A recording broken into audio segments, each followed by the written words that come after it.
Hello everybody. Today we are going to learn about the uses of look forward to, would like to, would you mind. In our daily life spoken English, we can use this to speak fluently. Let's start.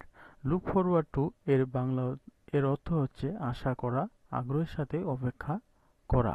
কোনো কিছুর জন্য আশা করা বা আগ্রহের জন্য অপেক্ষা করা, সেই ক্ষেত্রে আমরা এই লুক ফরওয়ার্ড টু ব্যবহার করতে পারি। তো এর গঠনটা হচ্ছে look forward to plus noun বা verb plus ING. I look forward to your reply. আমি তোমার উত্তরের অপেক্ষায় আছি।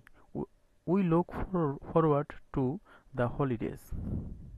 আমরা ছুটির জন্য অপেক্ষা করছি। She is looking forward to meeting you. এখানে লুক ফরওয়ার্ড টু এর পরে আইএনজি যুক্ত হয়েছে। সে তোমার সাথে দেখা করার জন্য আগ্রহী অপেক্ষা করছে।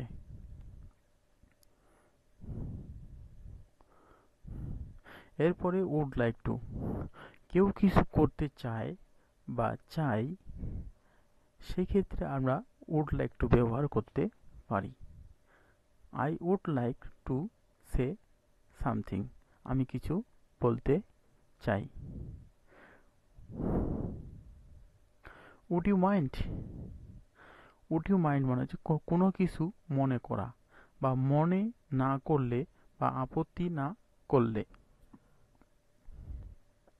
Would you mind giving your pen. তুমি কি তোমার কলমটা দিতে আপত্তি করবে, বা তুমি কি তোমার কলমটা দিলে কিছু মনে করবে।